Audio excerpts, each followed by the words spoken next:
Henry, thanks a million for joining me. John, We'll, thanks for having me. Really, really good to be on the show. of course, we'll crack straight into it. And Sounds good. why was it that the IRA had so many informants? What were the reasons why guys get turned? They obviously had an Mm, informant problem ranging from the lower levels up to the mm, likes of mm, SCAP, mm. Willie Carlin, old Franco was a quartermaster, obviously. Mm, mm. Yeah, t take us through why there were so many. I mean, I think it's such a good question to start with. I mean, look, the first thing to say is that at the beginning of the Troubles, they did not have an informant problem. There were MI5 at the beginning of the Troubles had almost nobody trying to get spies inside the IRA or inside the officials, inside the INLA, anything like that. And it only really begins to change about 10 years into the Troubles. So it only really starts to change in intensity, and there are different approaches, different techniques. I'd say about 10 years in, around about 1980. And that's when the British start to have a slightly different approach. They put more resources into it. They've also learned from a lot of their mistakes. So I guess the number one reason is that the British are trying so much harder to get informants inside the IRA. That's the big change. And the second thing is, you can try as much as you like, but with all the best will in the world, unless you're good at this, unless you've learned something from what's gone wrong in the past, you're not going to have much success.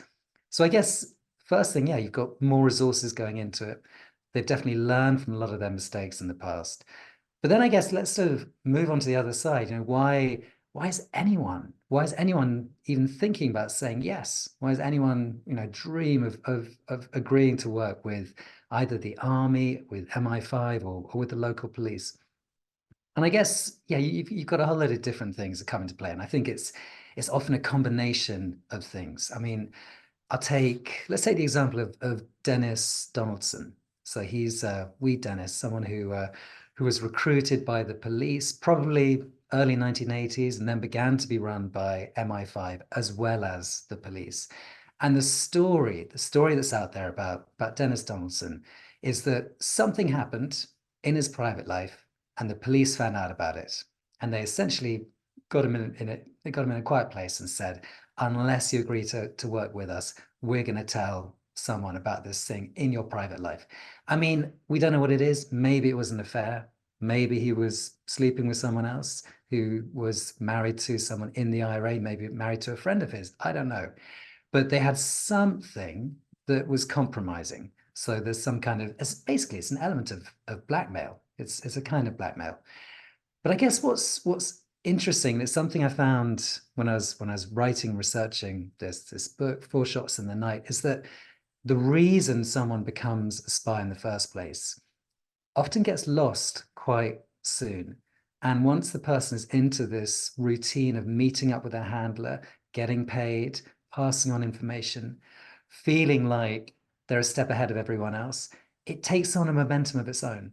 And you almost lose sight of the reason why you even signed up to do it. And you also know that, look, I've done so much already.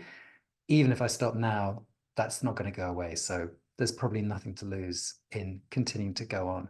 So that's one of the reasons. There's this kind of coercion, blackmail. Another reason is money. And sometimes when you hear that, and I think it's so interesting to talk about just the way informers and spies are seen. But when you hear money, you immediately think, okay, someone's agreeing to be a spy just to get rich. They're greedy. They just want to bank a whole lot of money and go and live the high life. I think it's really important to look at it the other way around, that a lot of the time the army or the police would find out that someone had some kind of debt that they needed to pay off. Or let's say they had a big wedding for their kids getting married, and they need to pay for the wedding, or there's a funeral. There's basically, yeah, there's some kind of problem. And here comes someone from the police, someone from the army, someone from MI5 who says they can solve this. They can solve this, they can make that problem go away, they can sort out that money problem. So there were definitely the moment the British would find out about some kind of financial difficulty, that was sometimes a way in. And maybe, and look, I'm conscious of talking a lot, but maybe the one other thing to really kind of bring up early on, which sort of changed in terms of how the British were approaching potential informers, is to do with just the way a handler would treat or speak to their agent. And this is something that brings us to the story of Frank Hegarty, which is right at the heart of my book, but also to the story of Freddie Scappaticci, which of course is the one that's been in the news a lot and will continue to be for many years, I imagine. And this is the idea that a recruitment should be based from the British point of view on a friendship. And at the very beginning of the Troubles, the attitude of the police, of the army, was sometimes, it was almost sort of derogatory towards someone who was providing information. You know, they'd almost refer to them as a tout or something like that. But towards the late 1970s, things begin to change. There's this this young army sergeant, this guy who's been referred to as Peter, who takes on Scappaticci. And it begins not with him trying to blackmail him, not with him offering him loads of money, but it begins with him having a conversation with him and making a friendship. So they get on. They talk about women, they talk about football, they talk about politics, they talk about stuff other than what's going to happen later on, further down the road. So they begin to see, the British start to see that rooting these relationships in a friendship, in there being respect and not talking down to the person that's going to be working with you, is going to make a big difference. And I guess, look, maybe the last thing I'll say, this is something that definitely comes up in the Frank Hegarty story. And some of the people who are involved in his recruitment have gone on the record about this. But he was also motivated by a desire to try and end what was going on. Okay, he'd joined the officials back towards the start of the Troubles, but by 1980, when he's approached, something's changed, and he's got a desire to change the world in which he lives, to try and bring the conflict, which has become the backdrop to his life, to try and bring this to an end. And he feels that maybe working with the person who's just approached him, maybe this could make a difference. So yeah, those are some of the reasons. Yeah, I was going to say on the financial one, I mean, the vast majority of the people involved in this conflict, kind of on either side, were very much like working class people. You wouldn't even have to kind of provide them that much money every week, because like a small bit for them could really go a long way. On the subject of kind of getting dirt and blackmail, we know that even very early, the MRF put an episode on. They had the Gemini brothel, and they had a little camera in the corner taking pictures. So yeah, once they have like footage of you of you engaging in that, to some degree they kind of have you in their pocket, like.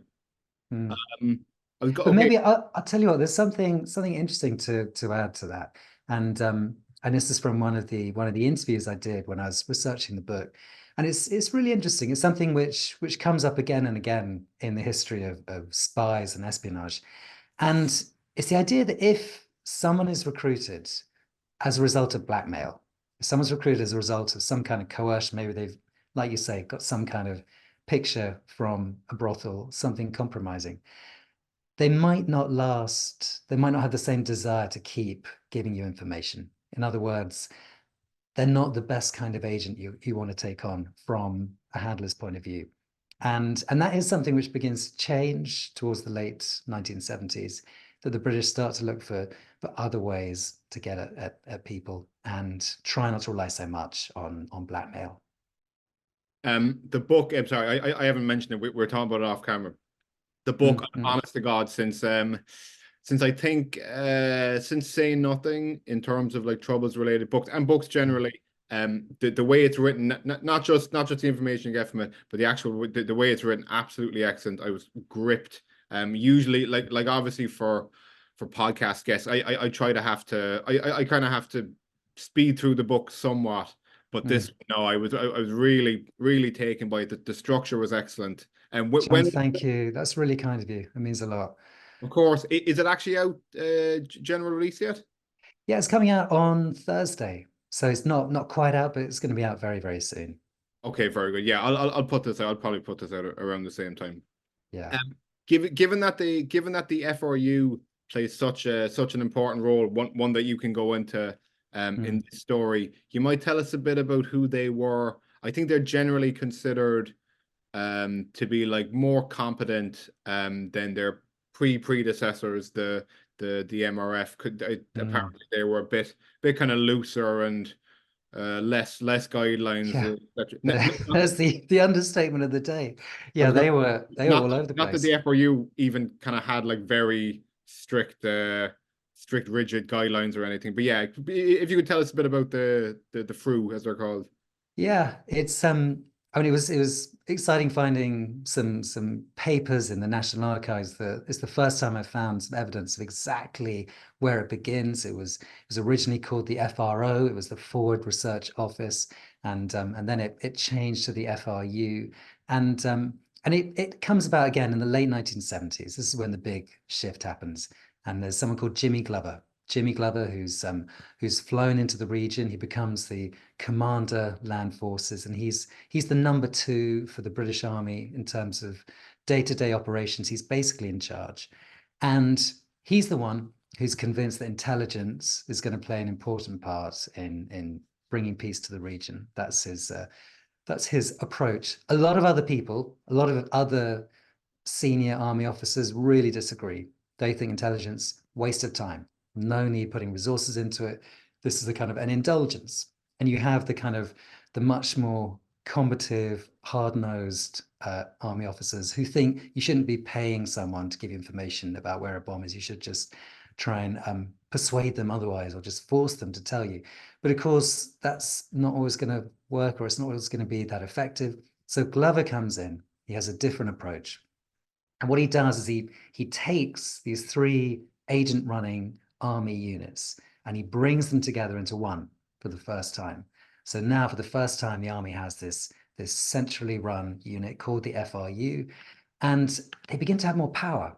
So they don't report to their immediate superiors within their brigade. They report indirectly to him. And if someone's asking one of these people, what are you doing? They don't have to answer to other people in their brigade. So they have more autonomy. But already, just in that tiny detail, you can begin to see the seed of something else. This sense that no one's really watching what we're doing. No one's really providing oversight. Maybe we can get away with things. You mentioned the MRF. They, I think, were a really extreme example of an army unit which went off the reservation, which just, yeah, I mean, some of the stories about them are really, really hard to understand in terms of just how wild they appear to have been. So the FRU was different in some senses, but at the same time, there was still within it this sense that they could ever so slightly get away with things. They could do things differently. They could be their own unit. And what they start to do is take on agents either close to or within both the IRA, the officials, but also some Protestant loyalist groups as well, but not quite as many. So they're not only focused on Republican groups, but that is definitely where kind of more of their resources are being put. And yeah, what sets them apart? Basically, their tradecraft is different, and they put more work into trying to recruit an agent. That's the big difference. So they spend more time researching the background of this agent. They're more ingenious in terms of how they recruit people. And I guess a good example of this is what happened with Frank Hegarty. And he's the guy at the heart of Four Shots in the Night. And he's someone who was approached early one morning in 1980. And he was out walking his dog. And I don't want to give away too much. Maybe I'll save the kind of bulk of this story for the book. But the FRU had done research into his home life, his partner, his kids, the name of his dog, whether his dog had done well in a greyhound race that had taken part in a couple of weeks earlier. In other words, when one of their men finally gets to speak to Frank on this dog walk early one morning, he knows not so much everything, but he knows a lot about Frank. And that changes everything. I mean, Frank is obviously, for a moment, he's confused. Who is this guy I've never met? How does this guy know so much about me? But at the same time, and look, any one of us can imagine what that feels like. You're intrigued, you know, why does this person know so much about me? But this person obviously thinks I'm special. This person obviously sees something in me that other people might not. I want to know more. And that's really interesting. So they're better on the psychology of an agent recruitment. And they just have more resources to put into it. And I think those are some things that really set them apart from what the army was doing earlier in the Troubles. You pointed out in the book it was very interesting that quite often the actual act of passing the information that you were gathering was a lot more dangerous than being in the organization actually gathering it. Mm, You know, we mentioned Steak Knife there. Canova came out a couple of weeks ago. The closest thing in Canova we got to specific examples were like these 6 anonymized operational failings, mm, one of which a handler was meeting an agent in an indiscreet location, raised suspicions, agent got killed because of it. There was another one mm, where the handler's car got got like ID'd by the IRA as being security forces. They knew that but didn't swap it out. And mm, that resulted in an agent dying also. You mm. might, with that in mind, you might tell us about these so-called Spielberg productions Yeah. um, that they would use to ensure that didn't happen. Yeah, this is so you're absolutely right. This is the local police, the special branch would often tease or just sort of make fun of the army for putting so much effort into exactly what would happen when they met their agents. So I'll give you an example of a kind of typical through meeting with an agent. So they would never tell their agent to stay in one particular place. They'd never say, right, meet us on the corner of this street and that street. Just, stand there and we'll come along and pick you up. They'd always have instead what was called a moving meet. So instead, they give the agent a stretch of a stretch of road, let's say, to walk along. Say, look, here's a mile of road. Make sure you're walking along this road at such and such a time. And then what they do is drive a van along that same stretch and then have someone in the back of the van who could open the door, and then the agent could hop in almost without the van ever coming to a standstill. So they're picking the agent up incredibly quickly. And, even if somebody does see this guy getting into, or woman, but this usually it's a guy getting into the back of the van, that doesn't look too unusual. It's usually they choose places where you could imagine someone would be trying to get a lift. And public transport in many parts of Northern Ireland at that time was not great. So it's plausible. But then what they'd also do is they take huge precautions to make sure that nobody was tailing this van. So the van would go to great lengths before meeting up, but then also once they've got the agent in the back as they're driving off, they'd also go to great lengths to ensure that there's no one on their tail. And only after that do they take this agent to go and meet their handler. And this might be back in an army barracks, it might be in a nearby caravan, or who knows, or a safe house nearby. And it always makes sure that the agent had some kind of cover story, so that if someone does see him in this place, they've got some kind of story to explain what they're doing there, or indeed why they disappeared for an hour that evening or that day. So they went to much greater lengths. The local police did not, and would tease the army for doing it. But the army was insistent that this is when your agent is most vulnerable. And because so much of the intelligence they're picking up, they're not out there like a James Bond figure with a tiny camera taking pictures or anything like that. Most of the intelligence they're gathering day to day is stuff they hear. The only technology they're using is their ears. So they don't have something that can compromise them that they're going to have on their person. And they're holding it all in their head. All they've got to do is deliver it just by having a conversation with their handler. So picking the agent up is, you're absolutely right, the time when they're at their most vulnerable.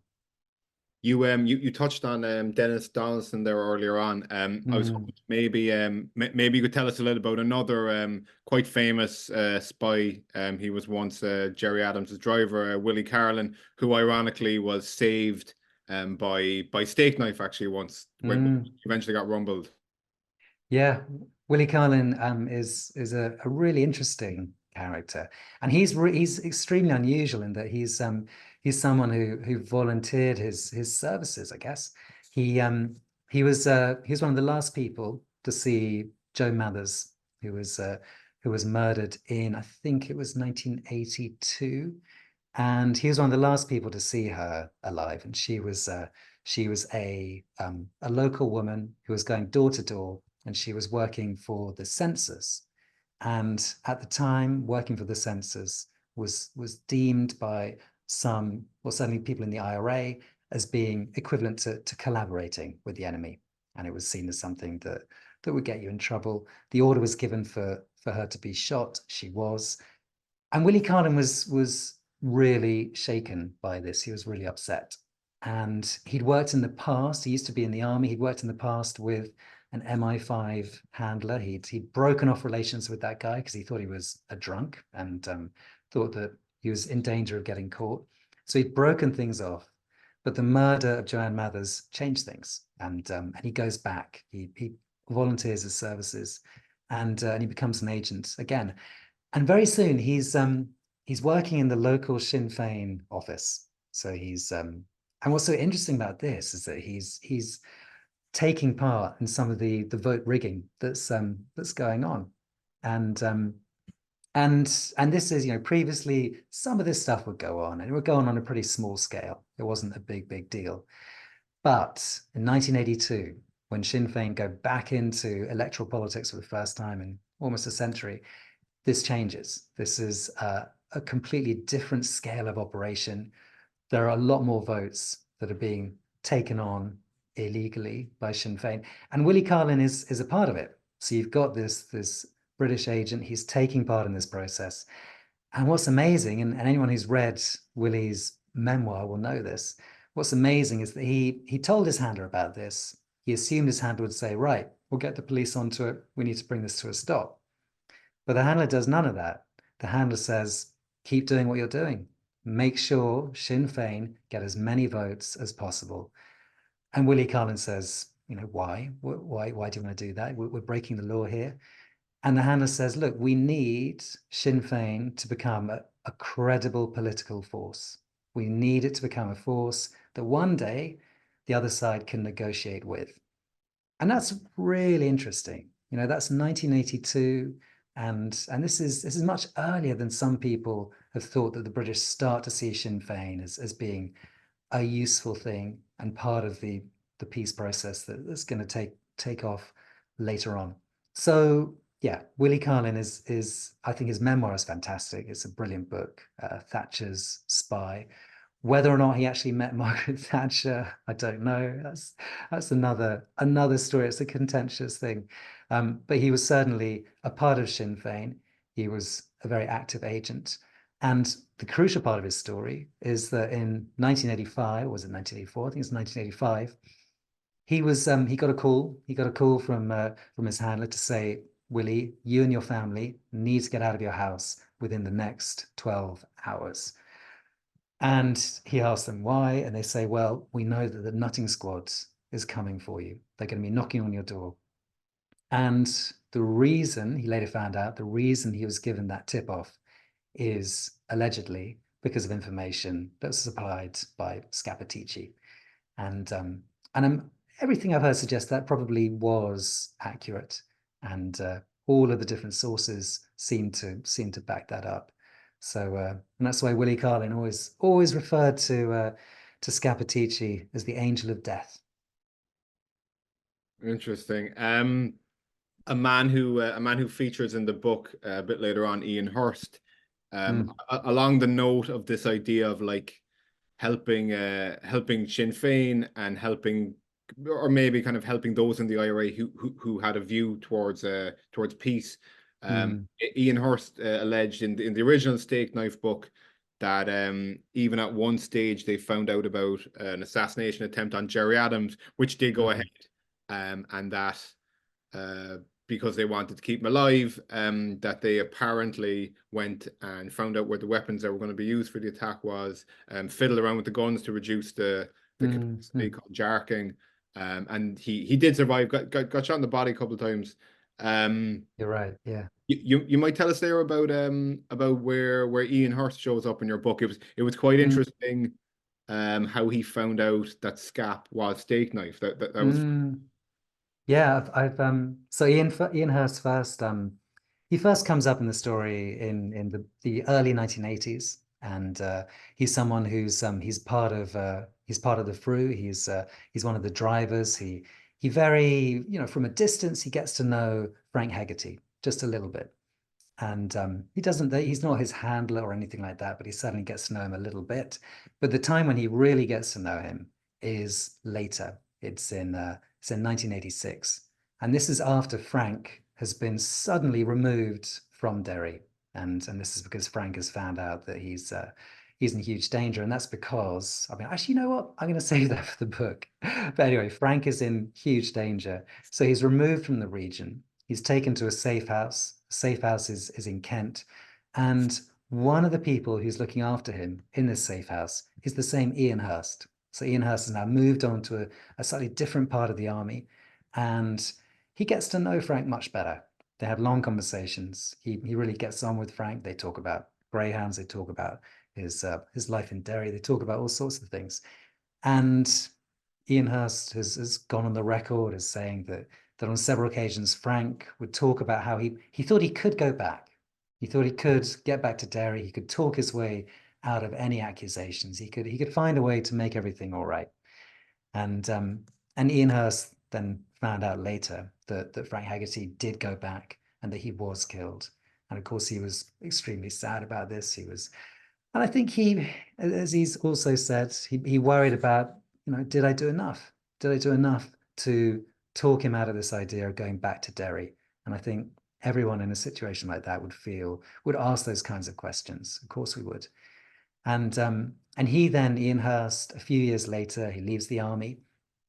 And there's a moment he describes after the Good Friday Agreement, so late 1990s, where he's walking past a bookshop. He goes in, he picks up a book, and it's a book called Killing Rage by Eamon Collins. It's a memoir of his time inside the Nutting Squad. And so Ian Hurst is going through this book, he's flicking through the pages, and then he sees a passage, which, as he says, makes him feel physically sick.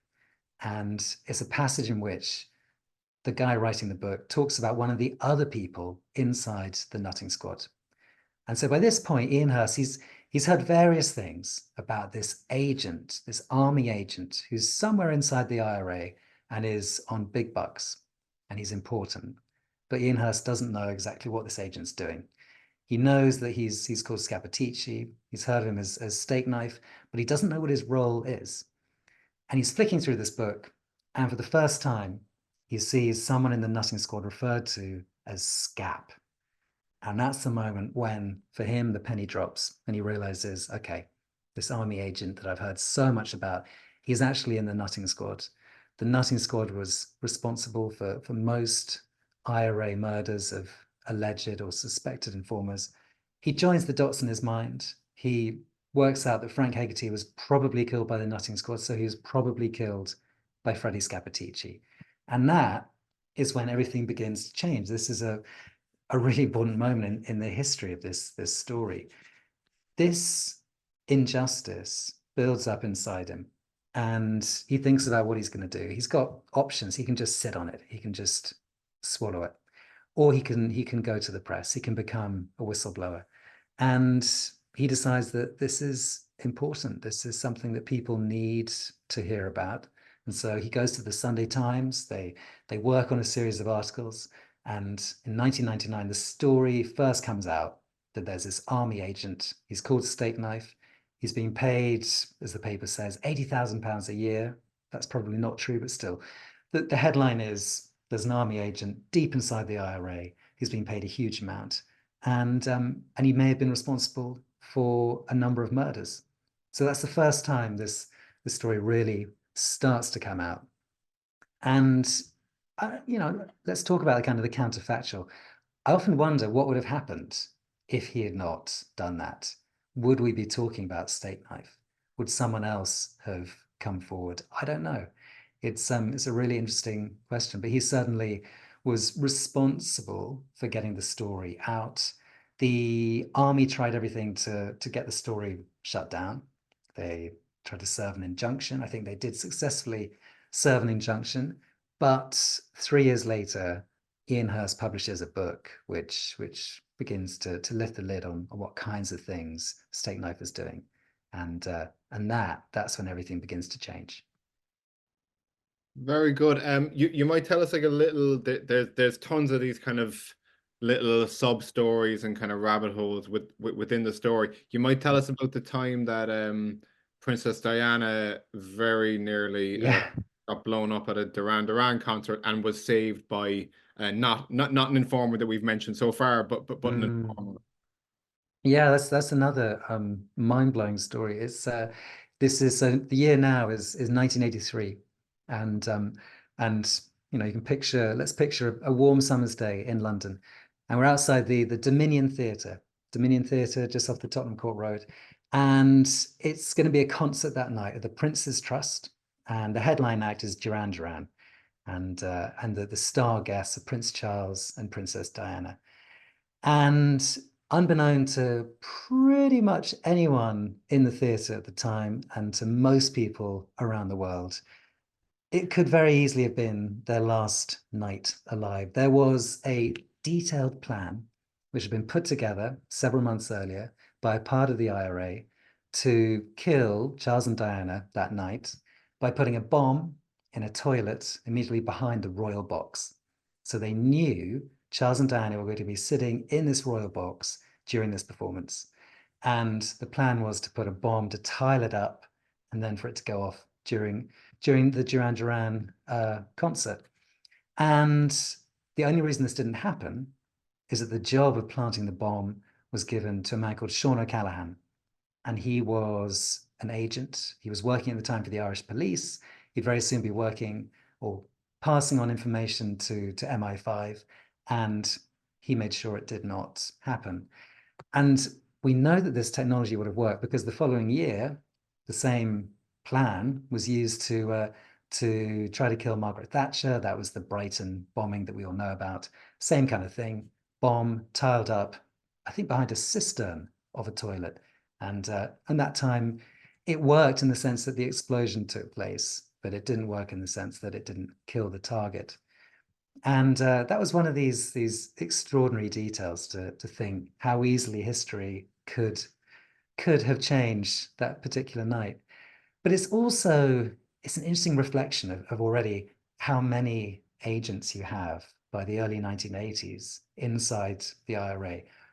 Obviously, there are parts of the IRA that remain incredibly hard to penetrate from the British or the Irish point of view, and especially the cells working in England, and especially some of the cells in South Armagh and places like that. But already by the sort of mid-1980s, you're finding that a lot of the urban places like Belfast, places like Derry, a lot of the cells in cities like these are beginning to be infiltrated. And you get to this point in the early 1990s where, according to one statistic, 9 out of 10 potential operations were being called off, which, I mean, look, was it exactly 9 out of 10? I don't know. But the impression that's given is that a lot of operations are being called off as a result of there being spies inside these cells. And it's interesting to see some of the time that's because, let's say, an agent finds out about a particular attack, tells their handler, and then when the attack is about to happen, it turns out the area is swarming with police. But there are other times when just the idea of there being so many spies in your cell, in this part of the IRA, makes people more paranoid. It makes people more paranoid. They get spooked more easily. And even the tiniest coincidence. So even if there wasn't a spy responsible for something going wrong, you begin to think that's got to be because of a spy. We've got to call the op off. So it begins to have a psychological effect as well as a practical one. Yeah, I think you described it in the book as almost like a house of mirrors. Yeah, exactly. It's I think that was Brendan Hughes. I think he uses that expression. And yeah, you can imagine how you're worried that the person next to you in your cell might be reporting to the police or to the army. But I think there's another part of this that's interesting, which is this feeling that if everyone else in the group is, or some of the other people in the group are doing this thing, then maybe I should be too. Maybe I should be one up. Maybe I should be within this kind of this elite group. And I suppose it makes the idea of being an informer less toxic if you begin to think that lots of the people around you might be doing something like that. Interesting. Interesting point. Back to Franco. We'll obviously leave the main telling of it to the book. It's fantastic. If anyone has seen that film, The Imitation Game, one of the key themes in it is that once you do get a source of information within it, in the Imitation Game, it was a code. With this, it's human sources. But once you do get the opportunity to stop certain attacks, you're then left in a position where you can't stop them all, because it's way too obvious. So you kind of have to pick and choose.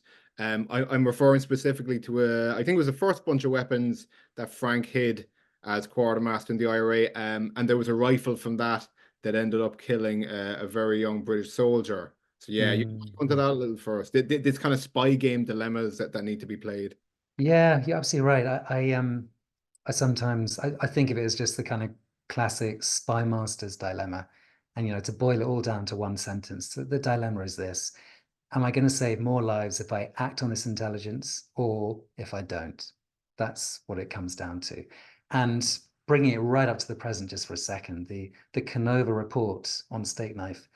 At the heart of that report really was the idea that too often when handlers were faced with this dilemma, according to John Boucher, they made the wrong call. They got it wrong. And it's incredibly difficult to know what the right answer is when you're faced with this dilemma. So let's talk about the one with Frank.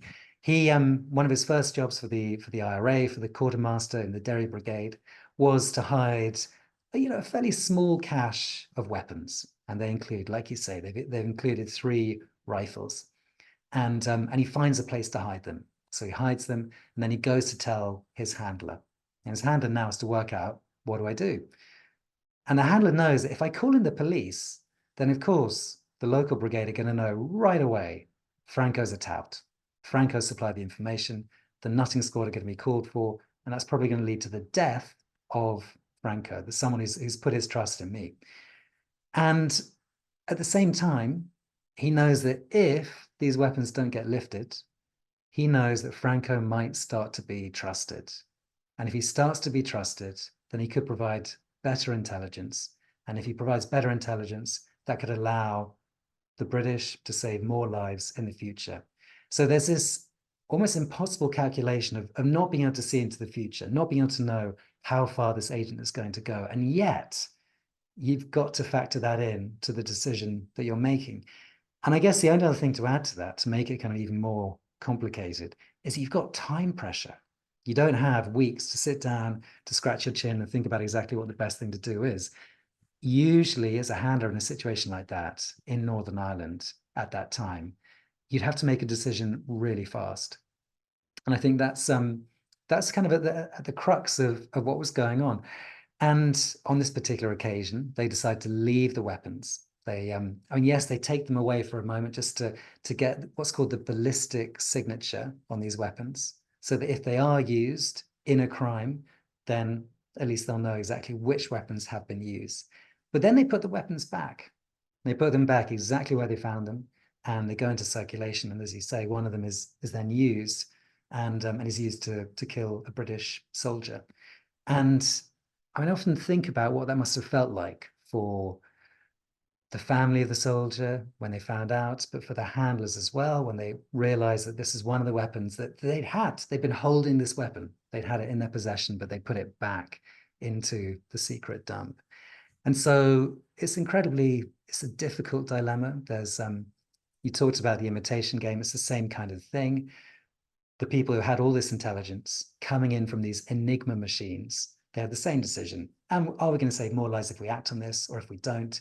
And the rule was that if they couldn't find something to corroborate the information they're getting from one of these machines, they couldn't find some other source, then they would not act on it. And sometimes they try to invent some kind of cover story, some reason to explain to the Germans why they knew this particular thing. But there are other times when they couldn't find anything, they couldn't think of anything in time, and they just would not act on the intelligence they had, which would lead to the loss of lives. And I think if there's one thing that's really surprised me when I've been writing this book, Four Shots in the Night, it's just it's understanding the extent of this intelligence operation, just how many spies there were. It's something that comes up in the Canova report. There's I mean, if we talk for a moment about numbers, there's Father Dennis Bradley. He's gone on the record as saying, having seen classified intelligence, he says that there were at least 800 agents at any one time during the Troubles. And some people think the figure was actually quite a lot larger than that. So it's a huge number of people. But what this means is that you're left with a lot of handlers facing a lot of these incredibly difficult dilemmas. So all over the region during the Troubles, you have these people who don't necessarily have all the training they need, trying to make these sometimes impossible decisions about what they do with the intelligence they have. And yeah, those Franco rifles is just one small example of that kind of thing. I remember as I started like kind of years ago, as I started like reading into the Troubles as a subject, I remember one of the things that shocked me most was the involvement of a Libyan man, Muammar Gaddafi. Yeah. I certainly up until fairly recently, I knew there was a country called Libya. I couldn't have found it on a map. I don't imagine most Libyans could find Ireland on a map. Yeah. How was it that this dictator, how was it that this Libyan dictator ended up being, you could say, quite a key role in the Troubles and the IRA? Yeah, it's I think to sum it up is he hated Britain and the British, and in particular Margaret Thatcher, and he really really wanted to get back at her. And you know that getting back at her is quite important. The British are not some kind of blameless entity in this. They were part of an attempted coup. They were part of an attempted coup early on in Gaddafi's reign in Libya. So Gaddafi, from an earlier stage in his career, he sees the British as a force for bad, you know, as an imperial, greedy nation that's caused a lot of damage around the world. And then when there's one particular incident which triggers something else, which encourages him to go further than before, and that's the shooting outside the Libyan embassy in London of WPC Yvonne Fletcher. And I won't get into all the details of this, but the diplomatic fallout from that particular incident sends Gaddafi into a rage, and he becomes determined. He wants to do more to help the enemies of Britain. And the IRA is a good place to start.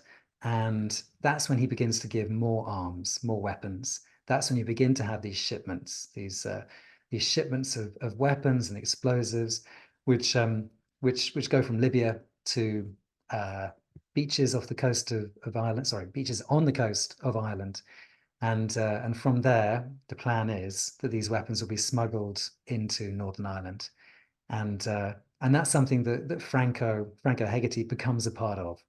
So Martin McGuinness is involved, and one of the people that he chooses to look after some of these weapons during their journey from Libya to Northern Ireland is Franco. And it's worth adding that there are some people, I mean, suddenly after the event, who are really surprised by that choice. You know, why did they choose Franco of all people? Not why did they? Why did McGuinness choose Franco of all people to look after these arms? And as one person put it to me, it's a bit like taking a ball boy at a football match and suddenly asking him to go on and play as striker.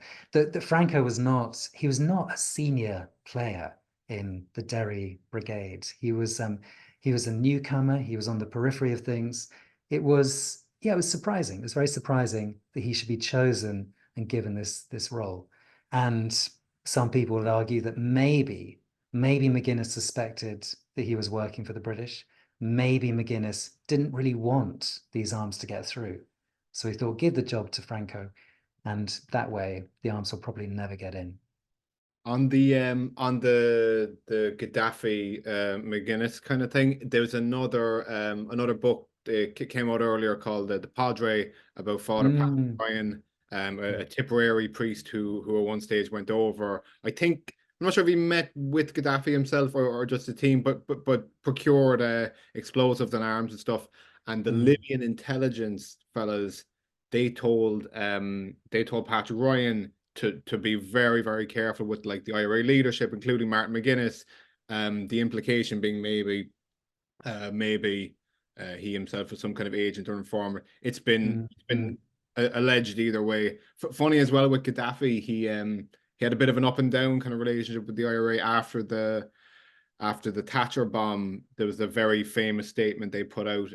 You have to be lucky always. We only need to be lucky once. And apparently Yeah. that actually quite annoyed him. He said it kind of trivialized what should have been, what should have been like a good attack. It's interesting. Mm. We met with Brian Keenan too. I always find it funny, this like range of Irish people that he probably formed his idea of like Irish people from. There's like a Tipperary priest and Brian Keenan. Yeah, it's pretty. Yeah. Yeah, no, and he's a complex, interesting character. I mean, I haven't read them, but I'm sure there are good books all about Gaddafi. He was definitely, he was erratic. He was yeah, prone to big, big mood swings. But he gave a lot of money. He gave a lot of explosives and weapons to the IRA. And there's definitely a time when that looked as though it was going to really change the shape of the conflict. Excellent stuff. I appreciate everything you've shared. Great insight into the book without giving away the story, which is excellent. I couldn't recommend Yeah. I couldn't recommend people read it enough. Is there going to be a Thank you. book, Is there going to be, sorry, I didn't hear that. Say that again. an audiobook? Yeah, there's an audiobook. It's yeah, that's coming out on Thursday as well. Okay, fantastic. I say this for like literally every single book that comes out about the Troubles. It's almost a cliche for me, but a film or TV series. If you had just let's just say you could click your fingers and get either the best director or best production team, blah blah blah, or Mm, like get HBO or a TV crowd. Which do you mm. think? Which do you think you'd make it into? I think it could work really well as a TV series. But I just don't know enough about it. I don't know enough about it. I'm sorry, I should I can talk for hours about everything else, but I don't know enough about exactly what the best way to do it would be. But I think a TV series could be really good. Yeah. you, you certainly get more screen time. I mean, if each episode, let's say it's 10 episodes, 50 minutes, it's a Mm, lot more mm. screen time. You can go into the context and stuff as well. Yeah, exactly. And I think one of the things you could really do on screen is bring Derry in the 1980s to life. And I think that's it's such an important part of this story. It's and I think in many ways part of the reason why Frank or Franco, why he decided to go back was because he was so wedded to Derry. That was his home, that's where his roots were. He could not imagine a new life outside of that place. And at the same time it could be incredibly claustrophobic. It could be incredibly tight knit, and everyone knows who you are, and you've got connections to so many of the people on your street or the people you pass, and people recognize you as you drive around. I think it's a really interesting backdrop for any kind of TV series. I was always thing that kind of that I loved writing about in the book was this the spot, the Grian el Eilig, up above Derry, the ancient hilltop fort, and this is a place that almost all the different characters in the story would go to just to kind of have a break from Derry, to go and just get some air, go and see some views. And you've got this ancient hilltop fort, and at different times you've got Martin McGuinness and Gerry Adams standing on the ramparts, coming up with the idea of the long war strategy, or rather confirming this idea. You've got Brendan Duddy, who works with MI6, who initially is one of the people who gets MI6 and the IRA talking in the early 1990s. He's going on runs up to this ancient hilltop fort every day. But you've also got Franco going up to this hilltop fort just to have a break, to get some perspective on things. And I think if you were to do it as a TV series, I think that place would definitely play an interesting part in the whole thing. I always say as well, I think in today's world, it takes people seeing like a Netflix series or a film about a particular subject for them to then read into it. I think you Mm, need like something like that for them to make the step into reading books about it and researching the subject. And I mean, I'm always telling Americans like if in any way you're into these kind of like real life spy stuff and military and clandestine, like you won't see. I don't think you'll see much better examples in like recent history. It's also an English speaking place, so mm, mm. it suits like a film or a TV series a lot better. Absolutely. And it's a story, the story of spies in the IRA. It's only really coming to light in the last 5, 10 years. It's definitely, yeah, it's a news story and it continues to change. Is there any other figures or events or themes or anything within the Troubles that you think you'd like to write about again? I'd love to read Mm, another book on the Troubles written by you. yeah, that's really kind of you to say that. I haven't yet worked out what I'm doing next. I've got kind of 4 or 5 ideas I'm just juggling or throwing around, but haven't yet worked out what to go for. So yeah, watch this space. Good stuff, good stuff. On that note, if there's anything, any kind of final parting words or thoughts you want to leave us with, or anything you wanted to mention that we didn't get to. John, I think I've covered so much of it. It's been really lovely talking to you, and I'm glad we've got through a lot of the story. We've got right to the heart of this. So yeah, I'm happy. Good stuff. Thanks a million, mate. I'm looking forward to speaking again when you do come up with a new book. Absolutely. Looking forward to it. Thanks, Best of John. luck.